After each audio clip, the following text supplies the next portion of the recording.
Hello everyone, welcome back to our YouTube channel. Last పార్ట్లో మహాదేవుడు వినాయకుణ్ణి ఈ సమస్త సృష్టి ఈ రోజు నుంచి వక్రతుండు అనే నామంతో పిలుస్తారు అని అంటాడు. ఆ తర్వాత ఏం జరిగిందో ఇప్పుడు తెలుసుకుందాం. ఆ తరువాత బ్రహ్మదేవుడు ఈరోజు సరస్వతీ పూజతో వినాయకుడి విద్యాభ్యాసం ప్రారంభమైంది అని అంటాడు. వెంటనే వినాయకుడు లేదు లేదు, సోదరుడు లేకుండా విద్యాభ్యాసం ప్రారంభించవద్దు, సోదరుడు ఖచ్చితంగా ఉండవలసిందే, అయినా సోదరుడు కైలాసానికి తప్పకుండా రావాల్సిందే, ఇచ్చిన మాట నిలబెట్టుకుంటాను, నాన్నగారు సోదరుని తీసుకురావడంలో మీ సహాయం నాకు కావాలి అని అడుగుతాడు. అప్పుడు మహాదేవుడు సహాయమా, ఏ విధమైన సహాయం కావాలి అని అడుగుతాడు. వెంటనే వినాయకుడు నేను సోదరుని కలిసిన తర్వాత 3 అంకెలు లెక్క పెడతాను, 3వ అంకె చదివిన వెంటనే మీరు ప్రత్యక్షమవ్వాలి, అవుతారు కదా అని అడుగుతాడు. మహాదేవుడు కూడా నవ్వుతూ అంగీకరిస్తాడు. ఆ తరువాత వినాయకుడు కార్తికేయుడి దగ్గరికి వెళ్తాడు. అప్పుడు కార్తికేయుడు, వినాయక, ఒకే మాటను ఎన్నిసార్లు చెప్పమంటావు, నువ్వు అమ్మ నన్ను ఎంతగా ఒప్పించాలని ప్రయత్నించినా సరే నేను కైలాసానికి తిరిగి రాను, ఇక నువ్వు వెళ్ళవచ్చు, ఒకవేళ నీవు వెళ్ళకపోతే నేను బలప్రయోగం చేయవలసి ఉంటుంది అని అంటాడు. వెంటనే వినాయకుడు, నన్నిక్కడి నుంచి వెళ్ళమన్నా నేను వెళ్ళను, బలాన్ని బయట వాళ్ళ మీద ప్రయోగించవచ్చు కానీ నా మీద నువ్వు ప్రయోగించలేవు, నా మీద ఉపయోగించడానికి నీ ధైర్యం సరిపోదు అని అంటాడు. అప్పుడు కార్తికేయుడు, నా సహనాన్ని పరీక్షించవద్దు వినాయక అని అంటాడు. వెంటనే వినాయకుడు, కేవలం సహనాన్నే కాదు, అంతకు ముంచి పరీక్షలు కూడా నేను ఇవ్వగలను, నీకు ధైర్యం ఉంటే లేచి నీ ఆయుధాన్ని తీసుకొని నాపై దాడి చెయ్యి, ఒకవేళ ఓడిపోతే నేను నీ దగ్గరికి రాను, నేను ఇబ్బంది పెట్టను, అల్లరి కూడా చేయను అని తన చేతిలోకి ఆయుధాన్ని తీసుకొని, అలా కోపంగా చూస్తావేంటి, నేను ఇప్పుడు 3 అంకెలు లెక్క పెడతాను, 3 అంకెలు లెక్క పెట్టిన తర్వాత నువ్వు నాతో యుద్ధం చేయకపోతే నువ్వు తిరిగి కైలాసానికి రావలసి ఉంటుంది, 1 అని అంకెలు లెక్క పెడుతూ ఉంటాడు. 2 అంకెలు లెక్క పెట్టినా సరే మహాదేవుడు ప్రత్యక్షం అవ్వకపోవడంతో వినాయకుడు మనసులో, నాన్నగారు ఇంకా ప్రత్యక్షం అవ్వరేంటి, నాన్నగారికి ఏదైనా ముఖ్యమైన కార్యం ఉందేమో, భూలోకంలో కానీ కైలాసంలో కానీ ఈ 2 చోట్లే నాన్నగారికి పని ఉంటుంది అని, నాన్నగారు ప్రత్యక్షం అవ్వండి అని 3 అంకె లెక్క పెడతాడు. వినాయకుడు 3వ అంకె లెక్క పెట్టిన వెంటనే కార్తికేయుడు తన ఆయుధాన్ని తీసుకొని యుద్ధం చేయడానికి సిద్ధమవుతాడు. అప్పుడే మహాదేవుడు వినాయకుడికి అడ్డుగా ప్రత్యక్షమవుతాడు. వెంటనే వినాయకుడు, అదుగో నాన్నగారు చూశారా, సోదరుడు మీపై అస్త్రంతో దాడి చేయబోతున్నాడు అని అంటాడు. అప్పుడు కార్తికేయుడు వెంటనే తన ఆయుధాన్ని కిందకి దించి, లేదు లేదు ఊరికినే అని అంటాడు. వెంటనే వినాయకుడు, ఊరికినే అయినా సరే నాన్నగారిపై అస్త్రం ఎత్తడమా, ఆ రోజు నాన్నగారు నేను మీపైన అస్త్రాన్ని ఎత్తినప్పుడు మీరు నా శిరస్సును ఖండించారు, ఇప్పుడు సోదరుడు మీపై అస్త్రాన్ని వేయబోయాడు, ఇప్పుడు సోదరుడికి కూడా శిక్ష పడవలసిందే కదా, ఒకవేళ మీరు ఇప్పుడు శిక్ష వేయకపోతే ఈ సమస్త సృష్టి మిమ్మల్ని పక్షపాతి అని పిలుస్తారు అని అంటాడు. అప్పుడు కార్తికేయుడు, నాకు అర్థమైంది, ఈ నాటకమంతా ఆడింది నువ్వే, నాన్నగారు నేను మీపై ఈ శస్త్రాన్ని ఎత్తలేదు అని అంటాడు. వెంటనే మహాదేవుడు, నాకు తెలుసు, కాకపోతే తెలియక చేసిన తప్పు తప్పే అవుతుంది, నువ్వు చేసిన తప్పుకు దండన విధించవలసిందే, నీకు విధిస్తున్న దండన ఏమిటంటే నీవు చేస్తున్న సాధనను ఇక్కడ కాకుండా కైలాస పర్వతం మీద చెయ్యాలి అని అంటాడు. కార్తికేయుడు మహాదేవుని మాటను కాదనలేక మీ ఆజ్ఞ నాన్నగారు అని ఒప్పుకుంటాడు.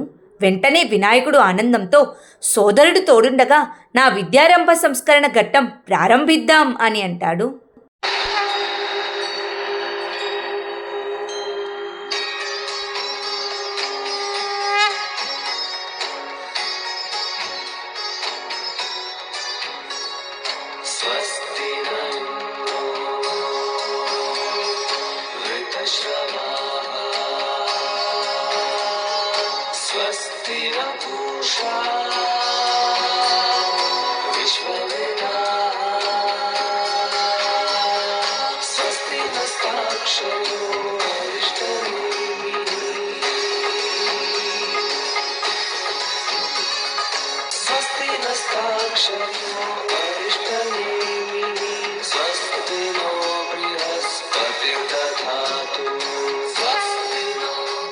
ఆ తరువాత వినాయకుడు విద్యారంభ సంస్కార పూజను పూర్తి చేసుకొని మహాదేవుడు పార్వతీదేవి దగ్గర ఆశీర్వాదం తీసుకుంటాడు.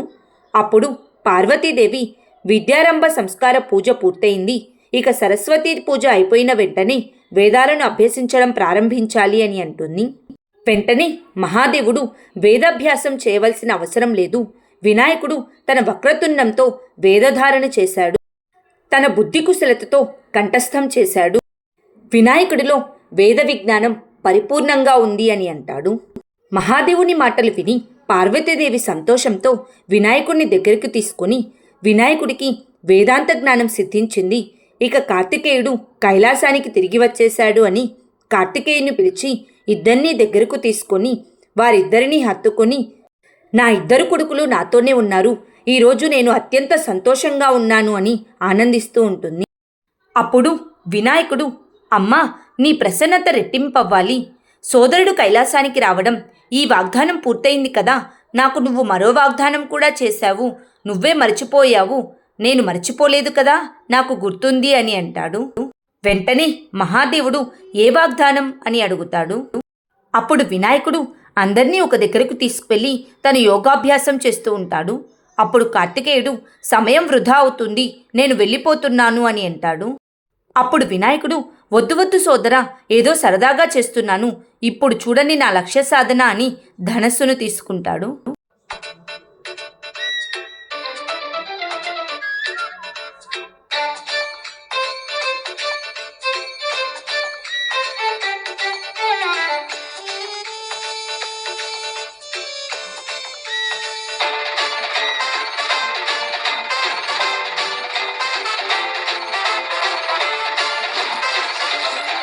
ఈసారి వినాయకుడు ఏ మాయను ఉపయోగించకుండా లక్ష్యాన్ని ఛేదిస్తాడు. అది చూసి పార్వతీదేవి, అద్భుతం వినాయక, ఈసారి నువ్వు ఏ మాయ ఉపయోగించకుండా లక్ష్యాన్ని ఛేదించావు, కార్తికేయుడి బాణానికి ఏ విఘ్నం కలగకుండా నువ్వు నీ లక్ష్యాన్ని సాధించావు అని అంటుంది. వెంటనే కార్తికేయుడి కోపంతో, నువ్వు ఎంతమంది దృష్టిని ఆకర్షించినా నాలాగా నిష్ణాతుడివైతే అవ్వలేవు అని అంటాడు. అప్పుడు వినాయకుడు, కానీ సోదరా, నా ఉద్దేశం నిన్ను తక్కువ చేయాలని కాదు, నేను అమ్మకు వాగ్దానం చేశాను, నిన్ను తీసుకొచ్చిన తర్వాత నా లక్ష్య ఛేదన చేసి చూపిస్తానని మాట ఇచ్చాను, మాట నిలబెట్టుకున్నాను అని అంటాడు. వెంటనే కార్తికేయుడు, చాలిక, ఇప్పటి వరకు జరిగింది పోటీ కాదు, ఇప్పుడు జరుగుతున్నది పోటీ, ఈ విశేష పోటీ మనిద్దరిలో ఎవరు గొప్పవారో తెలియజేస్తుంది అని అంటాడు. అప్పుడు పార్వతీదేవి, కార్తికేయ, రెండు కళ్ళల్లో ఏది గొప్పదో ఎవరు చెప్పలేము, అలాగే మీ ఇద్దరిలో కూడా ఎవరు గొప్పవారో ఎవరూ చెప్పలేరు, మీ ఇద్దరు శివాంశులే కదా, ఇక పోటీ అవసరం ఏముంది అని అడుగుతుంది. వెంటనే కార్తికేయుడు, అవసరం నాకుంది, నేను దేవతలందరికీ సేనాధిపతిని, నేను శ్రేష్ఠుడనని నిరూపించుకున్న తర్వాతే నేను దేవతలకు సేనాధిపతి అయ్యాను, అందుకే నేను శ్రేష్ఠుణ్ణి, నేనొక్కడ్నే, ఇంకెవరూ కాదు, వినాయకుడు కూడా అని అంటాడు. అప్పుడు మహాదేవుడు, సరే కార్తికేయ, పోటీ జరుగుతుంది, నేను మీ అమ్మ కలిసి పోటీ నియమాలను సమయాన్ని వివరిస్తామని అంటాడు. వెంటనే కార్తికేయుడు, నేను తప్పకుండా ఈ పోటీలో గెలుస్తాను, సర్వశ్రేష్ఠుడు వినాయకుడు కాదు, ఈ కార్తికేయుడే అని నిరూపించుకుంటాను అని అంటాడు. ఆ తరువాత వినాయకుడు వీణను వాయిస్తూ ఉంటాడు. అప్పుడే మహాదేవుడు, పార్వతీదేవి, శివగణాలందరూ అక్కడికి వస్తారు. వారిని చూసిన వినాయకుడు, అద్భుతం, మీ అందరికీ సంగీత సభ గుర్తుందా, మర్చిపోయారేమో అనుకున్నాను, వచ్చి కూర్చోండి అని అంటాడు.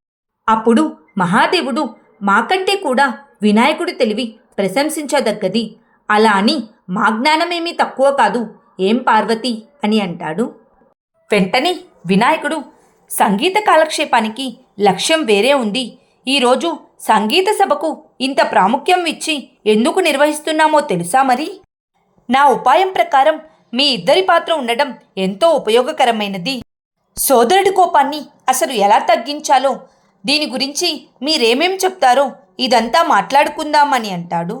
అప్పుడు పార్వతీదేవి, సమస్త భూమండలానికి వారి పాలకుడు ఈశ్వరుడే జ్ఞానాన్ని ఇస్తాడు, కానీ కైలాసానికి వినాయకుడు జ్ఞానాన్ని పంచుతున్నాడు అని అంటుంది.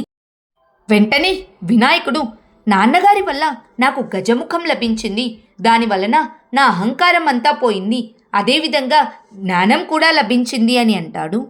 అప్పుడే కార్తికేయుడు అక్కడికి వచ్చి, కైలాస పర్వతంపై ఈ విశేషమైన సంగీత సభ ఎందుకో, ఆ కారణమేమిటో నేను తెలుసుకోవచ్చా అని అడుగుతాడు. అప్పుడు మహాదేవుడు, ఈరోజు మా సమస్త పరివారం ఇక్కడే ఉంది.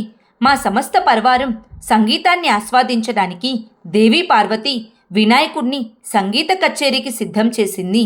నాయనా వినాయక, నీ కచేరీని ప్రారంభించు అని అంటాడు. వెంటనే వినాయకుడు, అవును సోదరా, ఈ సంగీత సాధకుడి ముందు ఏ ప్రశ్న వేస్తావో ఎవరికీ తెలియదు, వచ్చి కూర్చో అని అంటాడు.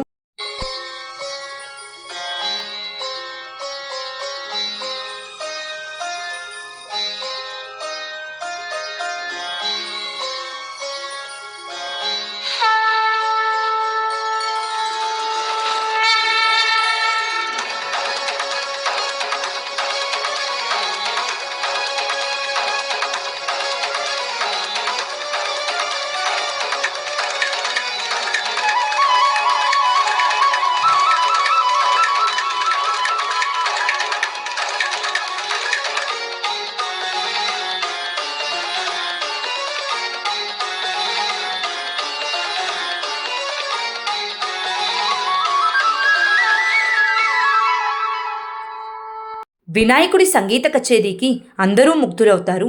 అప్పుడు పార్వతీదేవి, అద్భుతం వినాయక, ఆనందదాయకమైన సంగీతం.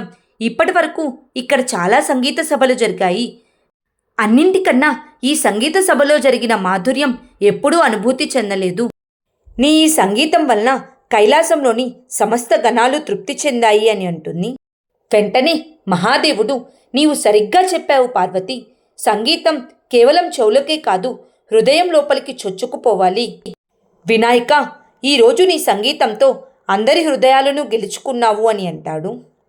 అప్పుడు వినాయకుడు, నా ప్రదర్శన చూడ్డానికి వచ్చి మీ సమయాన్ని నాకిచ్చినందుకు మీ అందరికీ ధన్యవాదాలు. నా మంచి సంగీతంలో మిమ్మల్ని అందరినీ సంతృప్తిపరచగలిగాను. నాకు చాలా సంతోషదాయకంగా ఉంది. ఈ ఆనంద సమయంలో నేను మీకొక విషయం తెలియజేయాలి అనుకుంటున్నాను. అమ్మా, నాన్న, సోదరుడికి నాకు పోటీ జరగబోతుంది. కానీ నేను ఈ పోటీలో పాల్గొనాలని అనుకోవడం లేదు. అందువలన నేను ఎవరిని అవమానించట్లేదు.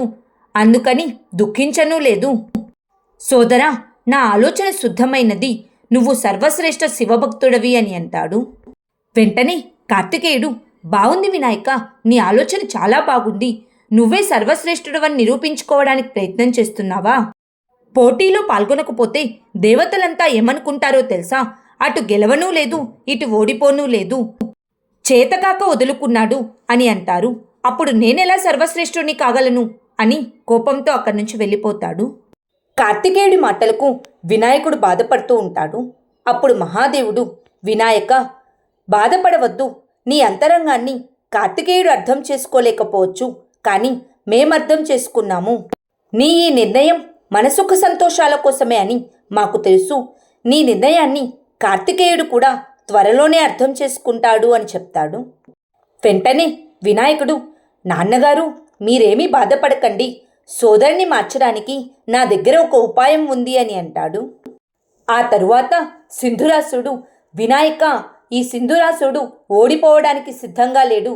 ఎందుకంటే ఇప్పుడు ఈ పోటీ యుద్ధంగా మారింది. ఈ సింధురాసుడికి గెలుపు కష్టం కాదు.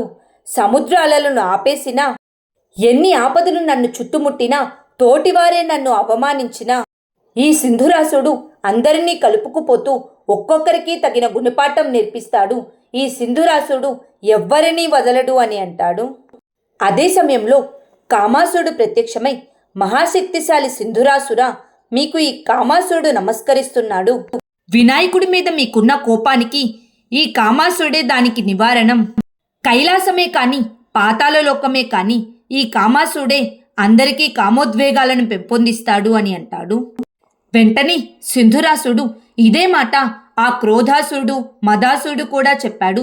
కానీ వాళ్ళిప్పుడు ఎక్కడున్నారు? ఆ వినాయకుడు వారిని ఆధీనపరుచుకున్నాడు. కామాసురా, నేను నిన్ను నమ్మాలా? నువ్వు వాళ్ళకన్నా గొప్పవాడివా అని అడుగుతాడు. అప్పుడు కామాసురుడు, వాళ్ళ గురించి పక్కన పెట్టండి, వాళ్ళు మీ అసురులు. నేను స్వయంగా నారాయణ అంశను. నిజమే చెప్తున్నాను. నా జన్మం నారాయణ అంశుడి కాముడిగా సృష్టించడం జరిగింది. శివాంశ జలంధరుని వధించడం ఎవరి వల్ల కాలేదు. అతని భార్య బృంద ఆమె యొక్క పాతివ్రత్యాన్ని భంగం చేయడం ఎవరి వల్ల కాదు. తన పాతివ్రత్యాన్ని కాపాడడం కోసం నారాయణుడు జలంధరుని సృష్టించాడు. కాబట్టి ఆమె పాతివ్రత్యాన్ని భంగం చేయడం అసంభవం. అప్పుడు నారాయణుడు మళ్ళీ కామాన్ని మేల్కొల్పక తప్పలేదు. కాబట్టి సాక్షాత్తు నారాయణ అంశతో జన్మించబడిన కామాసురుణ్ణి కారణ జన్ముణ్ణి అని అంటాడు. కామాసుడి మాటలు విని సింధురాసుడు, అంటే ఈ కామాసుడు సాక్షాత్తు విష్ణుమూర్తి అంశమా? నా ఓటమే నన్ను అంతగా కుంగదీస్తుంది. అష్టసిద్ధులు నవనిధులు ప్రాప్తించాలన్నమాట.